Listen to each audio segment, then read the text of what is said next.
Morning news కి స్వాగతం. పత్రికల్లోని ముఖ్యాంశాలు. అంతకంటే ముందు బీఆర్ఎస్ పార్టీని వీడి పోచారం శ్రీనివాస్ రెడ్డి కాంగ్రెస్ గూటికి చేరిండు.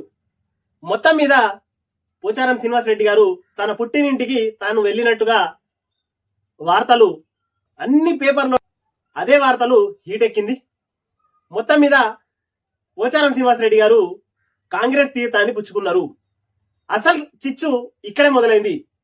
కాంగ్రెస్ తీర్థం పుచ్చుకున్న తర్వాత ఇప్పుడు ఏనుగుల రవీందర్ రెడ్డి వర్గం ఎటువైపు వెళ్తుంది? తను బీఆర్ఎస్ నుంచే చాలా మంది బి టీమ్ గా తయారు చేసుకొని ఒక వర్గంగా మార్చుకున్నాడు. అసలైన కాంగ్రెస్ వాది కూడా అక్కడ లేడు. కేవలం నామమాత్రానికే ఏళ్ల మీద లెక్క పెట్టుకోవచ్చు. ఆ తర్వాత ఇప్పుడు ఏనుగుల రవీందర్ రెడ్డి పరిస్థితి ఏంటి? అసలు సిసలైన కాంగ్రెస్ కార్యకర్తల్లో ఒక గుబులు మొదలైంది. ఒకవైపు ఏనుగుల రవీందర్ రెడ్డి బ్యాచ్, ఇంకోవైపు కాసుల బాలరాజ్ వర్గం. ఇప్పుడు ఈ రెండు వర్గాలు కాకుండా కొత్తగా పోచారం శ్రీనివాస్ రెడ్డి గారు కాంగ్రెస్ తీర్థాన్ని పుచ్చుకున్నారు.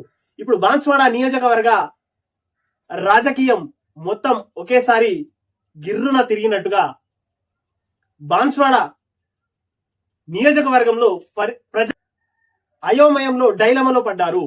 మొత్తం మీద పాత కాంగ్రెస్ నాయకులకు ఏమన్నా అవకాశాలు దక్కుతాయా, లేదా అదే పోచారం వర్గాన్ని కంటిన్యూ చేస్తారా అనేది చర్చనీయాంశంగా మారింది. మొత్తం మీద పోచారం శ్రీనివాస్ రెడ్డి గారి వ్యూహం 100కు 100% ఫలించింది. తన దగ్గర నుంచి కొంతమంది అనుచరులు ఏనుగుల రవీందర్ రెడ్డి దగ్గరికి వెళ్లి పోచారం పైనే ఏకంగా బాణం ఎక్కుపెట్టి ఏమాత్రం మాట్లాడనటువంటి నాయకులు పోచారం దగ్గర ఉన్నప్పుడు రవీందర్ రెడ్డి దగ్గరికి వెళ్లి పోచారం పైనే మాటలు ఎక్కుపెట్టినటువంటి చోటా మోటా లీడర్ల పరిస్థితి ఏమైతుంది? ఇక కాసుల బాలరాజ్ వర్గం సైలెంట్ అయినట్టేనా, లేదా కాసు వర్గానికి ఏమైనా పోచారం శ్రీనివాస్ రెడ్డి గారు పాత కాంగ్రెస్ నాయకులని వాళ్ళను గుర్తించి వాళ్లకు సముచిత స్థానాలు ఇచ్చి బాన్స్వాడ నియోజకవర్గంలో ఇంతకు ముందు బీఆర్ఎస్ వర్గాన్నే పెంచి పోషించినటువంటి పోచారం అతని దగ్గర నుంచి వెళ్లిపోయి రవీందర్ రెడ్డి దగ్గరికి వాళ్ళ పరిస్థితి ఘోరాతి ఘోరంగా మారింది. ఇకపోతే పాత కాంగ్రెస్ ఏదైతే ఉందో వాళ్ళని ఇప్పటికైనా పోచారం శ్రీనివాస్ రెడ్డి గారు వాళ్ళని సముదాయించి తమతో పాటు నడవండి, తమతో పని చేయించుకోండి అంటూ వాళ్ళని బుజ్జగించే అవకాశాలు చేస్తారా? చేస్తే పోచారం శ్రీనివాస్ రెడ్డి గారికి ఉన్నటువంటి గౌరవం అమాంతంగా పెరిగే అవకాశాలున్నాయి. ఇంకా దాదాపు 5 నుంచి ఇంకా 10 సంవత్సరాలు తన రాజకీయ సుదీర్ఘ అనుభవం కలిగినటువంటి పోచారం శ్రీనివాస్ రెడ్డికి గౌరవం ఎక్కువ దక్కుతుందని పాత కార్యకర్తలు గుసగుసలాడుకుంటున్నారు. కాంగ్రెస్ కార్యకర్తలు వీళ్లకు నిన్నే మనం చూసాం. చందూరు జడ్పీటీసీ అంబర్ సింగ్ గారు కూడా మర్యాద పూర్వకంగా వెళ్లి తన అనుచరుల బలగంతో నిన్న కలవడం జరిగింది. ఇలాగే నియోజకవర్గంలో ఉన్నటువంటి ప్రతి మండలం నాయకులను పిలిపించుకొని తమకు తగిన గౌరవం ఇస్తే కాంగ్రెస్ పార్టీకి పెద్ద బలం వచ్చినట్టుగా అనిపిస్తుంది. దాంతో పాటు పోచారం శ్రీనివాస్ రెడ్డికి కూడా వర్గం పెరగడానికి అవకాశం ఉంటుంది. కొత్త వర్గం గతంలో బీఆర్ఎస్ పార్టీలో ఉన్నప్పుడు పోచారం శ్రీనివాస్ రెడ్డి గారు కేసీఆర్ కేటీఆర్ కు ధీటుగా బాన్స్వాడ కాన్స్టిట్యున్సీని డెవలప్ చేశారు. ఇప్పుడు అదే వర్గం కాకుండా రెండవ వర్గం కాంగ్రెస్ వర్గాన్ని తీసుకొని కాంగ్రెస్ వర్గంలో ఉన్నటువంటి కార్యకర్తల సమస్యల పైన గాని, ఆ తర్వాత పేద ప్రజలు ఎవరైతే ఉన్నారో వాళ్ళకు కూడా ఈసారి కాంగ్రెస్ లోకి రావడం వల్ల వీళ్లకు ఎక్కువ అవకాశాలు ఉంటాయన్నట్టు విశ్వసనీయ దాంతో పాటు బాన్స్వాడ మరింత డెవలప్ కావడానికి అవకాశాలు ఉంటాయి. ఇకపోతే కాసుల బాలరాజ్ పరిస్థితి ఏంటి? అసలు కాసుల బాలరాజ్ ఏనుగుల రవీందర్ రెడ్డి రాగానే పక్కన పెట్టడానికి గల కారణం ఏంటి? రెండవది, కాసుల బాలరాజ్ కు ఎమ్మెల్యే టికెట్ ఇవ్వకుండా నామినేట్ ఇస్తామని అప్పుడు ఇచ్చినటువంటి హామీని ఎలక్షన్ల తర్వాత హైకమాండ్ నుంచి తనకు ఆగ్రో ఇండస్ట్రీ చైర్మన్ గా అనౌన్స్ చేసింది. ఆ తర్వాత ఏనుగుల రవీందర్ రెడ్డి, ఆ తర్వాత ఏనుగుల రవీందర్ రెడ్డిలో చేరినటువంటి బి టీం వీళ్ళందరూ హైదరాబాద్ కి హడావుడన్న వెళ్లి బాలరాజ్కు వచ్చినటువంటి ఆగ్రో ఇండస్ట్రీ చైర్మన్ అది కాస్త దానికి పైరవీలు చేస్తూ ఆపాలంటూ ఏకంగా వెళ్ళడం బహిరంగంగా మనం చూసాము. అన్ని పత్రికల్లోని వచ్చింది అదే. అసలు కాసుల బాలరాజ్ కు పక్క పెట్టడానికి ఏనుగుల రవీందర్ రెడ్డికి వీరిద్దరి మధ్యన అంతగనం వైరాలేంటి? పాత కాంగ్రెస్ ను కాకుండా తనకంటూ సపరేట్ వర్గాన్ని తయారు చేసుకున్నాడు ఏనుగుల రవీందర్ రెడ్డి. తన బాన్స్వాడలో కాంగ్రెస్ తన వర్గం డైలమలో పడిపోయింది. 100% పూర్తిగా డైలమలోకి వెళ్ళిపోయింది. ఇప్పుడు కాసుల బాలరాజ్ కి ఆగ్రో ఇండస్ట్రీ ఇచ్చి గౌరవించుకుంటుంది కాంగ్రెస్. దాంతో పాటు పోచారం రాగానే ఎమ్మెల్యే పోచారం గారిని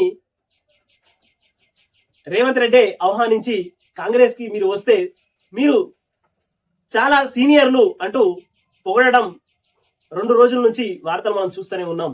ఇప్పుడు బాన్స్వాడ పరిస్థితి మొత్తం కాంగ్రెస్ గానే మారింది. ఇప్పటిదాకా 10 సంవత్సరాలు బీఆర్ఎస్, అంతకుముందు టీడీపీ కంచుకోట, ఇప్పుడు కాంగ్రెస్ వశం చేసుకున్నది. మొత్తం మీద బాన్స్వాడ నియోజకవర్గంలో కాంగ్రెస్ ఛాయలు అలుముకున్నాయి అంటూ వార్తలు. మార్నింగ్ న్యూస్ లోకి వెళ్దాం. నీట్ పై సిబిఐ దర్యాప్తు అంటూ వార్త చేసింది. ఇక్కడ 1000 ఎకరాల్లో హెల్త్ టూరిజం హబ్ శంషాబాద్ లో ఏర్పాటు చేస్తాం సీఎం రేవంత్ రెడ్డి. ఎయిర్పోర్ట్ పక్కన పెద్ద ఆసుపత్రుల నిర్మాణం, అన్ని రకాల వైద్య సేవలు అందేలా అభివృద్ధి సంక్షేమంలో ఏపీ సీఎం చంద్రబాబుతో పోటీ పడతామని వెల్లడి. బసవ తారక క్యాన్సర్ ఆసుపత్రి వార్షికోత్సవాల్లో పాల్గొన్న సీఎం అంటూ వార్త చేసింది. ఇక్కడ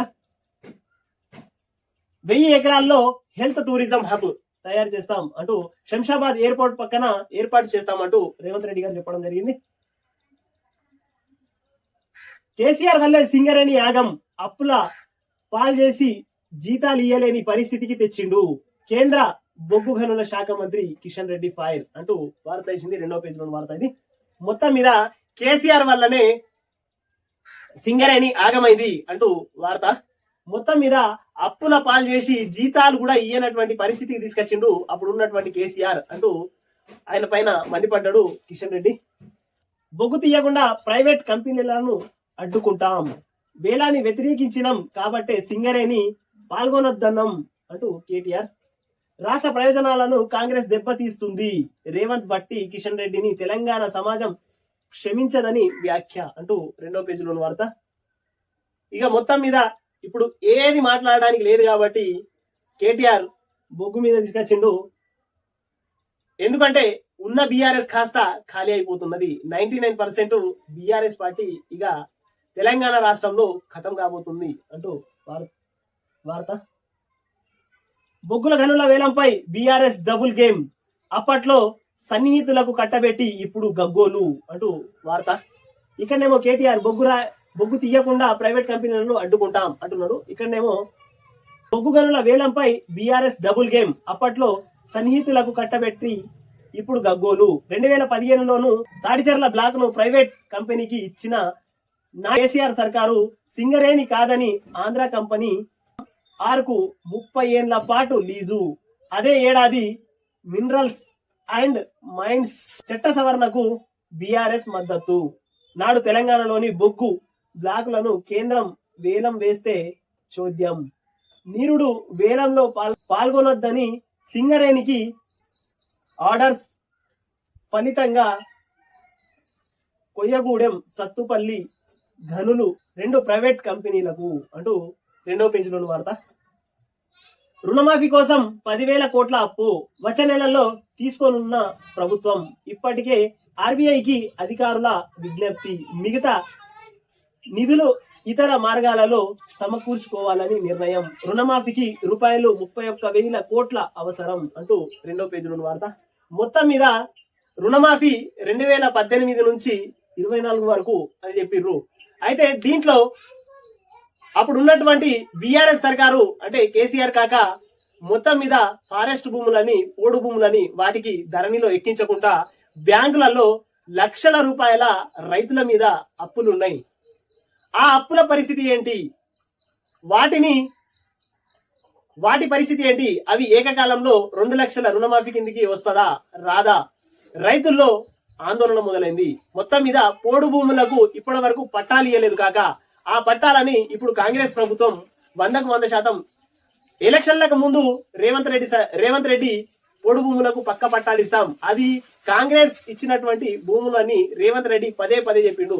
ఇప్పుడు సర్కార్ వచ్చిన తర్వాత ఆ భూముల పరిస్థితి ఏంటి, మరి ఈ 2 లక్షల వర్తింపు ఆ భూములకు కూడా జరుగుతుందా లేదా అని రైతుల్లో కొత్త ఆందోళనలు మొదలవుతున్నాయి.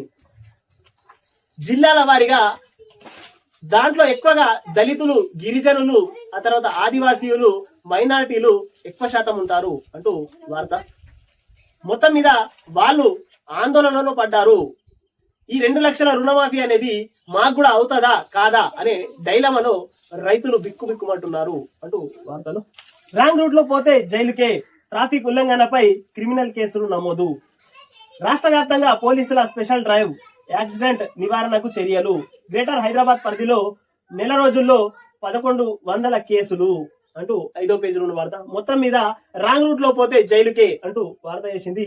ట్రాఫిక్ ఉల్లంఘనపై క్రిమినల్ కేసులు నమోదు అంటూ వార్త వేసింది. ఇక్కడ డెంగ్యూ డేంజర్ బెల్, రాష్ట్రంలో తీవ్రత అధికం, 4 ప్రధాన వేరియంట్లు, 3 వేరియంట్లు ఒకేసారి అటాక్ చేస్తే ప్రమాదం. WHO రిపోర్ట్ లో వెల్లడి, మరణాలు సంభవించవచ్చని వార్నింగ్ అంటూ 5వ పేజీలో ఉన్న వార్త ఇది. రైల్వే సర్వీసులపై ఇక నో GST అంటూ 9వ పేజీలో ఉన్న వార్త. ఎన్డీఏ డీజీ సుబోధ్ సింగ్ పై వేటు అంటూ 6వ పేజీలో ఉన్న వార్త. వేగంగా టీచర్లకు ప్రమోషన్లు అంటూ 4వ పేజీలో ఉన్న వార్త ఇది. బంగ్లాపై ఇండియా విక్టరీ అంటూ 10వ పేజీలో. రాహుల్ కు లేఖలో రక్తపు సంతకం అంటూ ఒక ఉద్యోగం అన్న ఇచ్చారా అంటూ 3వ పేజీలో ఉన్న వార్త ఇది. మంత్రుల కుతకుత, సీఎం కర్ర పెత్తనంపై అమాత్యుల కినుక అంటూ వార్త వేసింది. మా నోటికి తాళం వేస్తారా అంటూ వార్త ఇక్కడ 2వ పేజీలో ఉన్న వార్త.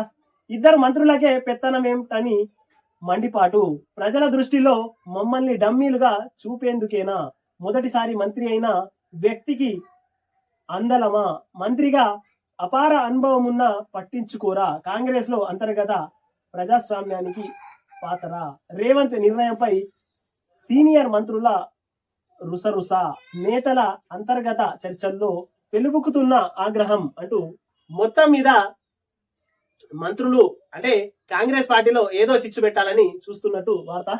అట్లాంటిది ఏం లేదు అంటూ కొట్టిపడేస్తున్న కాంగ్రెస్ పార్టీ. కాంగ్రెస్ ద్వంద్వ నీతి, పార్టీ ఫిరాయింపులపై రాష్ట్రానికో నీతి. హర్యానాలో బీజేపీలోకి కాంగ్రెస్ ఎమ్మెల్యే అనర్హత వేటు వేయాలంటూ స్పీకర్ కు లేఖ. ఇక్కడ మాత్రం బీఆర్ఎస్ ఎమ్మెల్యేలను యథేచ్ఛగా చేర్చుకుంటున్న Congress. BRS working president KTR fire. మొత్తం మీద మీ అయ్య కూడా అదే పని చేసినప్పుడు బలవంతంగా కాంగ్రెస్ వాళ్ళని చేర్చుకొని అప్పుడు తాత్కాలికంగా ఆనందం పొందిండు. ఇప్పుడు కూడా కాంగ్రెస్ బలవంతం కాదు, వాళ్ళే వస్తామంటే చేర్చుకుంటున్నారు. మొత్తం మీద తెలంగాణ రాష్ట్రంలో బీఆర్ఎస్ పార్టీ ఖతం అవ్వడానికి అవకాశాలు ఉన్నాయి. మొత్తం మీద హరీష్ రావు కూడా ఒక 5 నుంచి 7 ఎమ్మెల్యేలను పట్టుకెళ్తాడు, కాంగ్రెస్ లో చేరుతాడు అంటూ 100% విశ్వసనీయ సమాచారం. హరీష్ రావు కూడా అతి త్వరలో కాంగ్రెస్ లో చేరబోతున్నారు అంటూ వార్తలు పుకార్లు షికార్లు అవుతున్నాయి. పార్టీ మారాలని ప్రభుత్వం ఒత్తిడి. 2వ పేజీలో ఉన్న వార్త ఇది. చెంచు మహిళకు అండగా బీఆర్ఎస్ అంటూ 10వ పేజీలో ఉన్న వార్త. శ్రీశైలం ఇక ఎడారే అంటూ వార్త. తుంగభద్రకు పూడిక సాగుతో నావాలి రిజర్వర్ విస్తీర్ణకు కర్ణాటక స్కెచ్. బ్యాలింగ్ రిజర్వేర్ గా మార్చేందుకు 31 నుంచి 52 టీఎంసీలను విస్తరణ అంటూ వార్త వేసింది. బెవరేజెస్ జిఎం బదిలీకి బ్రేక్ అంటూ వార్త వేసింది. ఇక్కడ రైల్వే సేవలపై GST ఎత్తివేత అంటూ 12వ పేజీలోని వార్త ఇది. నీట్ పీజీ పరీక్ష వాయిదా అంటూ 8వ పేజీలోని వార్త. ఎన్టీఏ డైరెక్టర్ జనరల్ పై వేటు అంటూ 8వ పేజీలోని వార్త. మీ ఐడియాపై పరాయి వారికి టికెట్లు బుక్ చేస్తే జైల్లోకే అంటూ 8వ పేజీలోని వార్త ఇది. 9.15కు రాకుంటే సగం రోజు సెలవు తీసుకున్నట్టే అంటూ వార్త వేసింది. ఉద్యోగులకు కేంద్రం సర్కులర్ అంటూ వార్త వేసింది. మొత్తం మీద కేఎన్ఎన్ టీవీని సబ్స్క్రైబ్ చేయండి.